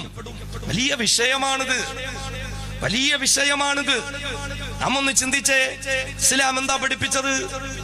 ഒരു കുഞ്ഞു പിറന്നാൽ, ഒരു കുഞ്ഞു പിറന്നു, റസൂലുള്ളാഹി പറഞ്ഞു, കുല്ലു ഗുലാമിൻ റഹീനുൻ ഔ റഹീനത്തുൻ ബി അഖീഖ വതുദ്ബഹു അൻഹു യൗമുസ് സാബിഅ വതുഹ്ലഖു റഅസുഹു. കുഞ്ഞു പിറന്നാൽ 7ാമത്തെ ദിവസം അഖീഖ കൊടുക്കണം. കാരണം ആൺകുഞ്ഞായാലും പെൺകുഞ്ഞായാലും പടച്ചവന്റെ മുമ്പിൽ പണയം വെക്കപ്പെട്ടിരിക്കുക. ആൺകുട്ടിയാണെങ്കിൽ 2 ആടിനെ കൊടുക്കണം, പെൺകുട്ടിയാണെങ്കിൽ 1 ആടിനെ കൊടുക്കണം. മാത്രമല്ല വതുഹ്ലഖു റഅസുഹു, തലമുടി വടിച്ച് അതിന്റെ തൂക്കത്തിനനുസരിച്ച് സ്വർണമോ വെള്ളിയോ ദാനം ചെയ്യണം. എത്ര പേർക്കുണ്ടത്? പള്ളിയിൽ ഉസ്താദിന്റെ അടുക്കലേക്ക് 1 രൂപയുടെ മിൽക്കി ബാർ മിഠായും കൊണ്ടുവരും. ഉസ്താദെ ഭാര്യ പ്രസവിച്ചു, അൽഹംദുലില്ലാ, നല്ല കാര്യം. എന്തു കുഞ്ഞാ മോനെ? ആൺകുഞ്ഞാണ്. എത്ര ദിവസമായി? 3 ദിവസമായി. അപ്പൊ ഉസ്താദ് സ്നേഹം കൊണ്ട് പറയും, മോനെ 7 ദിവസം പൂർത്തിയാവുമ്പോ അഖീഖ കൊടുക്കണം, ആൺകുഞ്ഞാണെങ്കിൽ 2 ആടിനെ കൊടുക്കണം. അല്ലാഹുവേ, ഉസ്താദേ വല്ലാത്ത ക്രിട്ടിക്കൽ സ്റ്റേജിലായിരുന്നു. ബ്ലീഡിംഗ് ഒക്കെ വന്നിട്ട് ഇങ്ങനെ വലിച്ചു പറിച്ച് ആശുപത്രി കൊണ്ടുപോയതാ. ഡോക്ടർ പറഞ്ഞു 5 നിമിഷവും കൂടെ കഴിഞ്ഞെങ്കിൽ കുഞ്ഞിങ്ങനെ കുടലെല്ലാം കൂടെ ചുറ്റി ഇങ്ങനെ കിടന്ന് വയറ്റിനകത്ത് കിടന്ന് തൂങ്ങി മരിച്ചേനെ. അള്ള കൊല്ലാനിട്ടിരുന്ന കുഞ്ഞാണ്. പിന്നെ ഡോക്ടർ കൃത്യസമയത്തുള്ളതുകൊണ്ട് വയറ്റൊക്കെ വെട്ടിപ്പൊളിച്ചതൊക്കെ കട്ടിപ്പോയത് കുഞ്ഞിനെ എടുത്ത് കൈ തന്നു. പൈസ ഒരുപാട് ചെലവായി. അഖീഖ കൊടുക്കാം ഇൻഷാ അല്ലാഹ്, ഇൻഷാ അല്ലാഹ്. ആ ഇൻഷാ അല്ലാഹ് അവിടെ തീർന്നു. അഖീഖ കൊടുക്കൂല, അഖീഖ കൊടുക്കൂല. 7ാമത്തെ ദിവസം അഖീഖ കൊടുക്കാൻ പറഞ്ഞ സാമ്പത്തിക പരാധീനതകളാ. പക്ഷേ പറയാതിരിക്കാൻ പറ്റില്ല. നാണമില്ലാത്ത മുസ്ലിം ചെറുപ്പക്കാരൻ ഭാര്യ ഗർഭിണിയായി 7ാമത്തെ മാസം വയറ്റ് നേർച്ച നടത്താൻ അവന് യാതൊരുവിധ സാമ്പത്തിക പ്രതിബന്ധങ്ങളുമില്ല. ഭാര്യ പ്രസവിച്ചു കഴിഞ്ഞു. 40ാമത്തെ ദിവസം 40 കുളി നടത്താൻ നാട്ടുകാരെയും വീട്ടുകാരെയും ഒക്കെ വിളിച്ചു ചേർത്ത് 40 കുളി നടത്താൻ നാണമില്ലാത്ത നട്ടലില്ലാത്ത ചെറുപ്പക്കാരന് ഒരു ഉളുപ്പില്ല. അവിടെയൊക്കെ വരണം, പള്ളിയിൽ ഉസ്താദ് വരണം. അവിടെയും 40 കുളി നടത്തുമ്പോഴും പെണ്ണും പിള്ളയുടെ 40 കുളിക്കും റസൂലുള്ളാഹി ഇരിക്കട്ടെ ഒരു ഫാത്തിഹ. ഇസ്ലാമായില്ലേ? ബർക്കത്തായില്ലേ? ആര് പഠിപ്പിച്ചു ഇത്? 7-ാം മാസം വയറ്റ് നേർച്ച നടത്താൻ എന്റെ പ്രിയപ്പെട്ട ഉമ്മമാരോട് കൂടിയ വളരെ നിർബന്ധമായ ചടങ്ങെന്ന നിലയിൽ ഒരുപാട് പണം ചെലവഴിച്ച് എന്തോ മഹത്വമുണ്ടെന്ന് കരുതി പെണ്ണുങ്ങൾക്കൊക്കെ അത് വലിയ നിർബന്ധമായി മാറിയത് 7-ാം മാസം വയറ്റ് നേർച്ച നടത്തുന്നു. ഇപ്പൊ പണക്കാരൊക്കെ കുറെ മാറി. കണ്ടില്ലേ, കാസർഗോഡ് ഭാഗങ്ങളിലെ പണച്ചാക്കുകൾ 7-ാം മാസത്തെ വയറ്റ് നേർച്ച ആഡംബരാഘോഷമാക്കി മാറ്റി. അവിടെയും പറക്കുന്ന ക്യാമറ കൊണ്ടുവന്നു. പെണ്ണു മുറിക്കുള്ളിൽ നിന്ന് വയറും ചുമന്നിറങ്ങുന്നത് ക്യാമറയിലാക്കി കാസറ്റാക്കി മാറ്റി മ്യൂസിക്കിന്റെ അകമ്പടി കൊടുത്തിട്ട് യൂട്യൂബിലിട്ടിട്ട് ഇങ്ങനെ ആഢ്യത്വം നടിക്കുക. എന്തേ? 7-ാം മാസത്തെ വയറ്റ് നേർച്ചയ്ക്ക് മോളെ കൊണ്ടുവന്ന ചടങ്ങ് മുസ്ലിം സമൂഹമാ ആഡംബരത്തിന്റെയും അനാചാരങ്ങളുടെയും വ്യക്താക്കളായി മാറിയിരിക്കുന്നു മുസ്ലിം ഉമ്മത്ത്. പിന്നെന്താ? 40-ാമത്തെ ദിവസം പെണ്ണും പിള്ളയുടെ പ്രസവ രക്തം നിന്നു. ആഘോഷം. നീയും നിന്റെ ഭാര്യയും വീട്ടുകാരും മാത്രം അറിയേണ്ട കാര്യം. കൂട്ടുകാരനെയും വിളിക്കും, അയൽക്കാരനെയും വിളിക്കും, തൊഴിലാളിയെയും വിളിക്കും, കടക്കാരനെയും വിളിക്കും. 40 ഭാര്യയുടെ, എല്ലാവരും വരണോന്ന് അല്ലേ? പിന്നെന്താ? അപ്പോഴും അക്കീക്ക കടവ. പിന്നെ 1 വർഷം അങ്ങോട്ട് പൂർത്തിയാക്കട്ടെ. 1-ാമത്തെ ബർത്ത്ഡേക്ക് പോരിഷ കൂടുതലാ. 1-ാമത്തെ ബർത്ത്ഡേ അതിന് പോരിഷ കൂടുതലാ. എത്ര മുസ്ലിം വീടുകളിൽ പോകുമ്പോ കണ്ടിട്ടുണ്ട്. അതിന് വരുമ്പോ ഭക്ഷണം കഴിക്കാൻ വിളിച്ചോണ്ട് പോകുന്നതാ. ഭക്ഷണം കഴിക്കാൻ വിളിച്ചോണ്ട് വന്നതാ. അപ്പൊ ഇങ്ങനെ നമ്മൾ പോയി വലിയ ആചാരാണ് ഉസ്താദ്, നമ്മുടെ പരിപാടിക്ക് 25,000 രൂപ തന്ന ആളാണ്, വലിയ സംഭവമാണ്, ആനയാണ് ചേനയാണ്. നമ്മളിങ്ങനെ കഴിക്കാൻ വേണ്ടി ചെല്ലുമ്പോ ഇങ്ങനെ ഹാപ്പി ബർത്ത്ഡേ ചിക്കുമോൾ എഴുതി വെച്ചിട്ടുണ്ടാവും. ഉസ്താദന്മാരെയൊക്കെ ഭക്ഷണം കഴിക്കാൻ കൊണ്ടുവരുമ്പോഴും അതൊക്കെ പറിച്ച് കളഞ്ഞോളി. ബർത്ത്ഡേ ആഘോഷവാ. ഇസ്ലാം പഠിപ്പിച്ച അഖീഖയെ മാറ്റിവെച്ചു. അനിസ്ലാമികതയുടെ ആഘോഷങ്ങളെല്ലാം കടമെടുക്കുന്ന മാതാപിതാക്കളെ, നാളെ നിന്റെ പ്രിയപ്പെട്ട പൊന്നുമകന് 18 20 വയസ്സാകുമ്പോൾ, നിന്റെ പ്രിയപ്പെട്ട പൊന്നുമോൾക്ക് 18 വയസ്സ് പൂർത്തിയാകുമ്പോൾ, അയൽക്കാരനായ അന്യമതത്തിൽപ്പെട്ടവനോടൊപ്പം അവൻ ഒളിച്ചോടിയെന്ന പരാതിയുണ്ടോ മാതാപിതാക്കളെ? ഇഷ്ടകാമുകനോടൊപ്പം ജീവിക്കുന്നതിന് വേണ്ടി ഇസ്ലാം വലിച്ചെറിഞ്ഞു കളഞ്ഞ പ്രിയപ്പെട്ട മക്കളെ ഓർത്തിട്ട് പരിതപിക്കുന്ന മാതാപിതാക്കളെ, നിങ്ങളുടെ മക്കളെ നിങ്ങളെ കുറ്റം പറഞ്ഞിട്ട് കാര്യമില്ല. കാരണം നിങ്ങളുടെ മക്കളെ നിങ്ങളെ വളർത്തിയതെങ്ങനെ? അല്ലാഹുവിന്റെ ഹബീബ് പഠിപ്പിച്ച പടച്ചതമ്പുരാന് പൊരുത്തപ്പെട്ട അഹ്ലുസുന്നത്തി വൽ ജമാഅത്ത് പഠിപ്പിച്ച അഖീഖ പോലെയുള്ള ഇസ്ലാമിക കർമ്മങ്ങളെ ഒഴിവാക്കിയിട്ട് അനിസ്ലാമികതയുടെ കർമ്മങ്ങളെ കടമെടുക്കുന്ന മാതാപിതാക്കളെ, 7-ാമത്തെ മാസം വയറ്റ് നേർച്ച നടത്താൻ ഇസ്ലാമാ നിങ്ങളെ പഠിപ്പിച്ചത്. ഭാര്യ പ്രസവിച്ചു കഴിഞ്ഞ് 40-ാമത്തെ ദിവസം പ്രസവകുളി നടത്താൻ ഇസ്ലാമാ നിങ്ങളെ പഠിപ്പിച്ചത്. 1-ാമത്തെ വർഷം പൂർത്തിയാകുമ്പോൾ ബർത്ത്ഡേ ആഘോഷം നടത്താൻ ഇസ്ലാമാ നിങ്ങളെ പഠിപ്പിച്ചത്. നിങ്ങളുടെ പ്രിയപ്പെട്ട കുഞ്ഞിന് ചോറുണ്ടെന്ന പ്രായമാകുമ്പോൾ മക്കബറകളിലേക്ക് കൊണ്ടുപോയി ചോറൂണ നടത്താൻ ഇസ്ലാമാ നിന്നെ പഠിപ്പിച്ചത്. അനിസ്ലാമികതയുടെ ആഘോഷങ്ങൾ മുഴുവനും സന്താനങ്ങളുടെ വിഷയങ്ങളിൽ കടമെടുക്കുന്ന ഉമ്മമാരെ, വാപ്പമാരെ, വിനീതന്റെ ശബ്ദം ശ്രവിക്കുന്ന മാതാപിതാക്കള്, നമ്മുടെ മക്കള് വഴിപിഴച്ചു പോകുന്നുണ്ടെങ്കിൽ, അവരന്യമതത്തിന്റെ വക്താക്കളായി മാറുന്നെങ്കിൽ അതിന്റെ ഏറ്റവും ഒന്നാമത്തെ കുറ്റക്കാരാരാ? ഹബീബായ ശഫീഉനാ മുഹമ്മദ് മുസ്തഫ സ്വല്ലല്ലാഹു അലൈഹി വസല്ലമ തങ്ങളെ പറഞ്ഞു പഠിപ്പിക്കുകയാ. കുല്ലു മൗലൂദ് യൂലദു അലാ ഫിത്രത്തിൽ ഇസ്ലാം ഫഅബവാഹു യുഹവ്വിദാനിഹി ഔ യുനസ്സിറാനിഹി ഔ യുമജ്ജിസാനിഹി.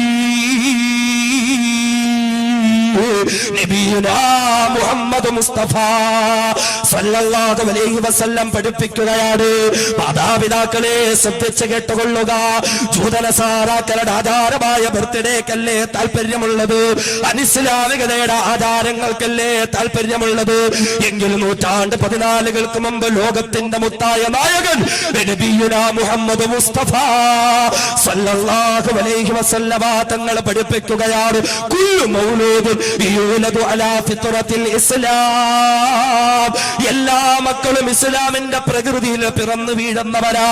ഇസ്ലാമിനെ ഏറ്റെടുക്കാൻ, ഇസ്ലാമിനെ മുറുകെ പിടിച്ചു ജീവിക്കാൻ ആ ശുദ്ധ പ്രകൃതിയിൽ പിറന്നു വീഴുന്ന നിങ്ങളുടെ പ്രിയപ്പെട്ട മക്കളുണ്ട്. പക്ഷേ മാതാപിതാക്കള് ഫഅബവാഹു, എന്നാൽ ആ മക്കളുടെ മാതാപിതാക്കളിൽ ഫഅബവാഹു യുഹവ്വിദാനിഹി ആ മക്കളെ വഴികെടുത്ത് യഹൂദികളാക്കി മാറ്റുന്നത് മാതാപിതാക്കളാണ്.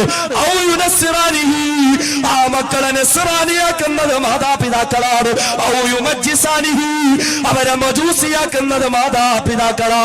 ഹബീബായ മുത്ത പറഞ്ഞത് മറ്റൊരർത്ഥത്തിലാണെങ്കിൽ പോലും കാലഘട്ടവുമായി ബന്ധപ്പെടുത്തി എന്ന് ചിന്തിക്കണേ. പിറന്നു വീഴുന്ന കുഞ്ഞിന്റെ കാര്യത്തിൽ ഇസ്ലാമിക കർമ്മങ്ങളോടല്ല താല്പര്യമുള്ളത്, പിന്നെയോ അനിസ്ലാമിക ആചാരങ്ങളോടാ. നമ്മുടെ മക്കളെ നമ്മൾ വളർത്തിക്കൊണ്ടുവന്നത് ഇസ്ലാമികമായ കർമ്മങ്ങളിലൂടെയല്ല, പിന്നെയോ അനിസ്ലാമികതയുടെ ആചാരങ്ങളിലൂടെയാ. അതിൽ യാതൊരുവിധ കുഴപ്പവുമില്ലെന്ന് കൽപ്പിക്കുന്ന മാതാപിതാക്കൾ, അത് കാലഘട്ടത്തിന്റെ ആവശ്യമെന്ന് കരുതുന്ന മാതാപിതാക്കൾ, അത് കാലഘട്ടത്തിൽ നിർബന്ധമെന്ന് വാശി പിടിക്കുന്ന മാതാപിതാക്കൾ, ഈ മാതാപിതാക്കളെ കണ്ടു വളരുന്ന മക്കൾ നാളെ 18ഉം 19ഉം വയസ്സാകുമ്പോൾ പ്രേമത്തിന്റെ പേരിലോ സ്നേഹത്തിന്റെ പേരിലോ അന്യമതത്തിലേക്ക് പോകലും തെറ്റല്ല എന്നവർ കരുതിയാൽ, ഇസ്ലാമിനെ ഉപേക്ഷിക്കലും തെറ്റല്ല എന്നവർ കരുതിയാൽ, ഇഷ്ടപ്പെട്ടവനോടൊപ്പം ഒരു ജീവിതത്തിന് വേണ്ടി അല്ലാഹുവിനെയും റസൂലിനെയും വേണ്ടെന്ന് വെച്ചാൽ അതിൽ യാതൊരുവിധ കുറ്റവുമില്ലെന്ന് പ്രിയപ്പെട്ട മക്കൾ കരുതിയാൽ, ഈ മാതാപിതാക്കളെ അതിന്റെ ഏറ്റവും വലിയ കുറ്റക്കാർ ഫഅബവാഹു, അവരുടെ മാതാപിതാക്കളെ തന്നെയാണ്, അവരുടെ ഉമ്മയും വാപ്പയും തന്നെയാണെന്ന് നബിയുനാ മുത്തുളി മുഹമ്മദ് മുസ്തഫ സല്ലല്ലാഹു അലൈഹി വസല്ലം മക്കളെ വഴികെടുത്തി കളയുന്ന മാതാപിതാക്കൾ. റസൂലുള്ള പറയുന്നു, ശുദ്ധ പ്രകൃതിയിൽ വളർന്നു വീരുന്നവരാണ് മക്കൾ, പക്ഷേ ഫഅബവാഹു, അവരുടെ മാതാപിതാക്കളാണ് അവരെ യഹൂദിയാക്കുന്നത്, നസ്റാനിയാക്കുന്നത്, മജൂസിയാക്കുന്നത്. അതുകൊണ്ട് മക്കൾ മതം മാറിപ്പോയെങ്കിൽ അവനെ ഇവനെ ഒന്നും കുറ്റം പറയണ്ട, എന്റെ കുറ്റമാണിത്, എന്റെ കുറ്റമാണിത്. സയ്യിദുനാ മുഹമ്മദ് മുസ്തഫ സല്ലല്ലാഹു അലൈഹി വസല്ലം എങ്ങനെ വളർത്തി മക്കളെ, എങ്ങനെ വളർത്തി? എന്താ റസൂലുള്ള പഠിപ്പിച്ചേ? മുറൂ ഔലാദക്കും ബിസ്സലാ വഹും അബ്നാഉ സബ്അ സിനീൻ വദ്രിബൂഹും അലൈഹാ വഹും അബ്നാഉ അശ്രി സിനീൻ വഫർഖൂ ബൈനഹും ഫിൽ മളാജിഅ.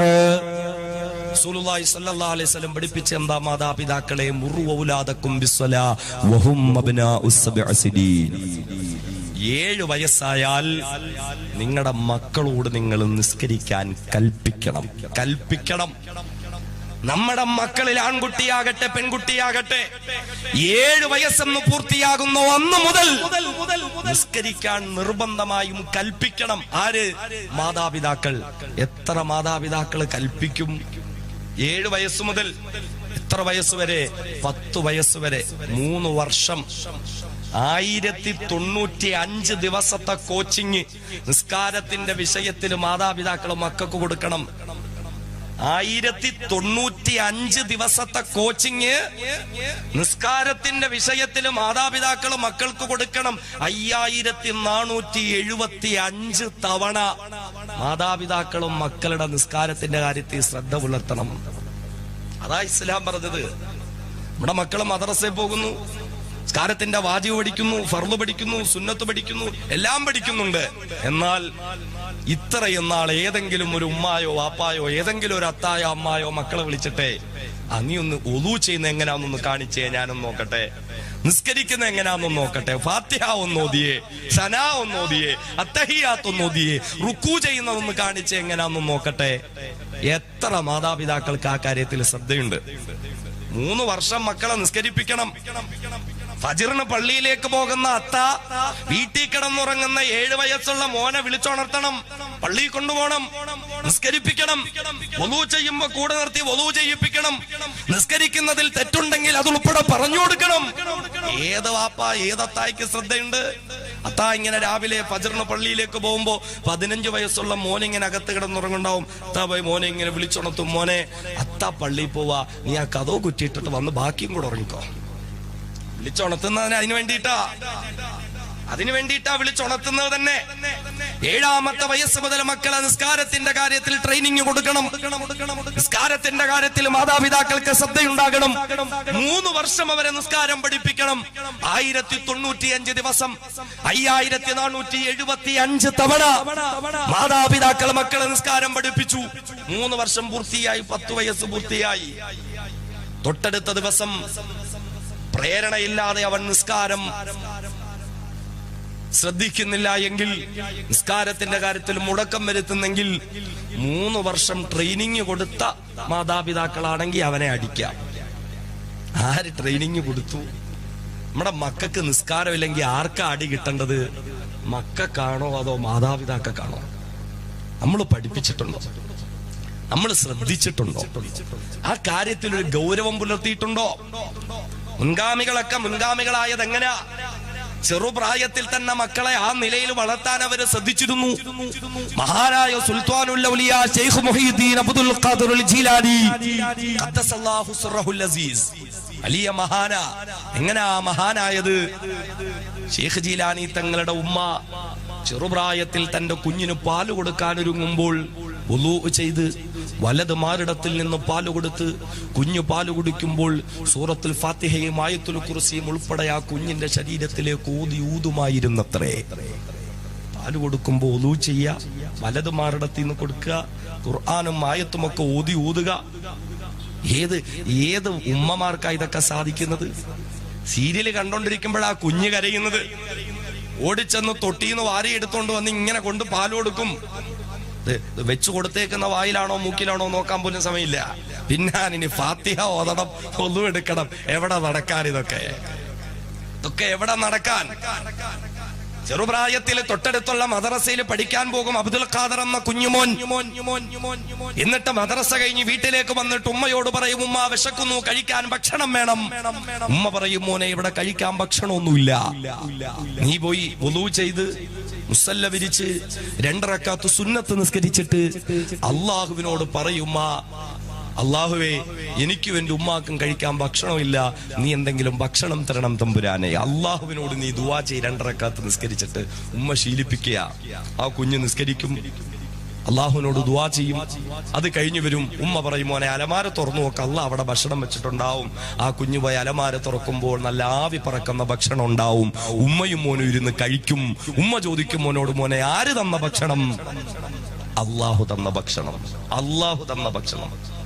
വെറുതെയാ എന്ന് പറഞ്ഞാൽ ആ കുഞ്ഞ് നിസ്കരിക്കുന്ന സമയത്ത് ഉമ്മ തന്ന പാചകം ചെയ്ത ഭക്ഷണം കൊണ്ടുവന്ന് അലമാരയെ വെക്കുന്നതാ. എന്തിനാ? തന്റെ മകൻ അള്ളാഹുമായിട്ടൊരു ബന്ധം ഉണ്ടാകണം. ഒരു ദിവസം ഉമ്മ ഒരു ദൂരയാത്ര പോയി. ദൂരയാത്രയ്ക്ക് പോകേണ്ടി വന്നു ഉമ്മയ്ക്ക്. കൃത്യസമയത്ത് വരാൻ കഴിഞ്ഞില്ല. ഉമ്മയുടെ മനസ്സ് വിഷമിച്ചു. തന്റെ പൊന്നുമോൻ അബ്ദുൽ ഖാദർ വരും. എന്നും വന്ന് ചെയ്യുന്നത് പോലെ അലമാര തുറക്കുമ്പോ ഭക്ഷണമില്ല. അവൻ വുളൂ ചെയ്ത് മുസല്ല വിരിച്ച് സുന്നത്ത് നിസ്കരിച്ച് ദുആ ചെയ്തിട്ട് വീണ്ടും വന്ന് അലമാര തുറക്കും. അപ്പോഴും അവിടെ ഭക്ഷണം ഉണ്ടാവൂല. എന്റെ മോന്റെ ഈമാൻ തകർന്നു പോകുമല്ലോ പടച്ചവനെ. തന്റെ മകന്റെ ഈമാനെ ഓർത്ത് വേവലാതിപ്പെട്ട ഒരു ഉമ്മ ഓടിക്കതച്ചുകൊണ്ട് വീട്ടിലേക്ക് വന്നു. പൊന്നുമോൻ മുറ്റത്ത് നിന്ന് കളിക്കുന്നു. മോനെ ഭക്ഷണം കഴിച്ചോ? കഴിച്ചു ഉമ്മ. എവിടുന്ന് കഴിച്ചു? അതെന്ത് ചോദ്യമാണ് ഉമ്മ? ഞാൻ വന്നു, പതിവ് പോലെ ഞാൻ വുളൂ ചെയ്തു, ഞാൻ മുസല്ല വിരിച്ച് 2 റക്അത്ത് നിസ്കരിച്ചു. അള്ളാഹുവിനോട് പറഞ്ഞു, പടച്ചവനെ എനിക്ക് എന്റെ ഭക്ഷണം വേണം. ഉമ്മ തന്നെ ഇന്ന് സ്ഥലത്തില്ല. എനിക്ക് ഭക്ഷണം കിട്ടാൻ എന്റെ ഉമ്മയുടെ ആവശ്യമില്ല, നീയാ ഇന്നും തരുന്നത്. ഇന്നും നീ എനിക്ക് ഭക്ഷണം തരണം. ഞാൻ പോയി അലമാര തുറന്നു. ഉമ്മ, ഇന്നത്തെ ഭക്ഷണത്തിന് വല്ലാത്ത രുചിയായിരുന്നു ഉമ്മ. ആ ഉമ്മ പോയി നോക്കുമ്പോൾ മറിയം ബീവിക്ക് സ്വർഗത്തിൽ നിന്ന് പള്ളിയുടെ മെഹ്റാബിന്റെ ഉള്ളിൽ ഭക്ഷണം ഇറക്കി കൊടുത്ത പോലെ പടച്ചതമ്പുരാൻ തന്റെ പൊന്നുമോന് ഭക്ഷണം ഇറക്കി കൊടുത്തിരിക്കുക. കഴിയോ? മക്കളെ ഇങ്ങനെ വളർത്താൻ ഏതെങ്കിലും മാതാപിതാക്കൾക്ക് കഴിയുവോ?